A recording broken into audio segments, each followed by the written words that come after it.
चाह रहे हैं, इस वजह से आपने लॉन्ग टर्म कैपिटल गेन के टैक्स रेट को 10% से 12.5% किया?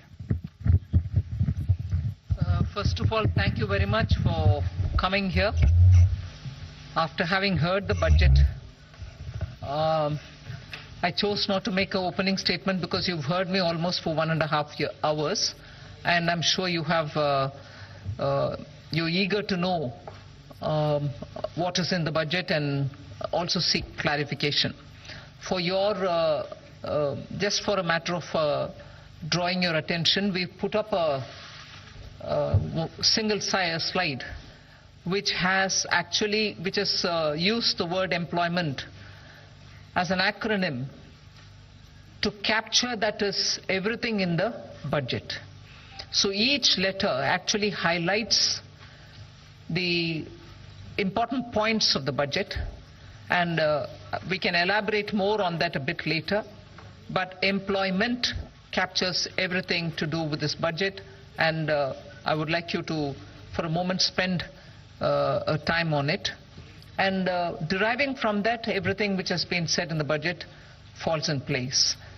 But with that said, yes, your question is on the point there is we wanted to simplify the approach to taxation also for the capital gains. One. Second, if anything, the average taxation actually has come down when we say it is 12.5%, because we've worked out for each of the different asset classes, each varied with the indexation. I'll ask secretaries to elaborate on it, but the point that we brought it down from below the average to 12.5, which is the lowest if you can look at the last several years, encourages investment in the markets. With that said, I'll ask Somanathan or who is going to elaborate, Sanjay, on the specifics.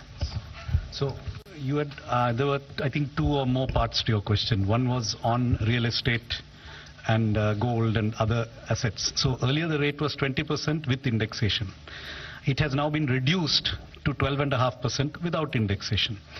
If you assume that the rate of return on real estate is typically above 10% per annum, and if you take inflation, the real rate of return was earlier, let's say, somewhere between 6 and 16% per annum in real estate. If it was 16%, 20% of 16% was being taxed. The effective rate was 16%. It has gone down to 12.5%. If the rate of return was 10% per annum nominal, it has also remained approximately the same at 12.5%. So actually there is either a reduction or no change in respect of the effective rate of tax on property and gold. Now, as regards the equity, yes, it has gone up from 10 to 12.5, but you'll also find that unlisted equity has gone down from 20 with indexation to 12.5 without indexation. Basically, we have a very, very simple, easy regime.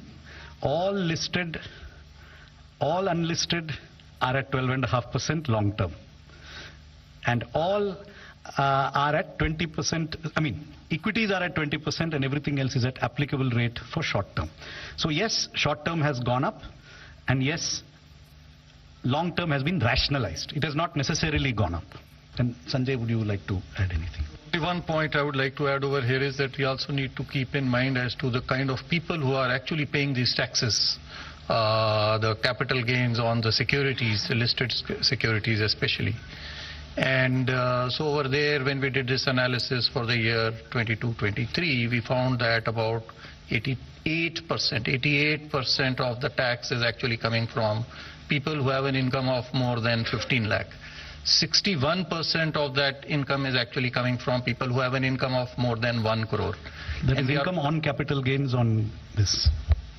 And we are all aware that otherwise, you know, the standard rate is, you know, about 30%, and for some it can go up to 39%. So this marginal, very small marginal increase is actually impacting only those, primarily those who have an income of more than 15 lakh rupees per year. Okay, number 3. on capital gains. Ma'am, Timsi Jaipuria from आपके लिए वित्त मंत्री जी की press conference वहां पर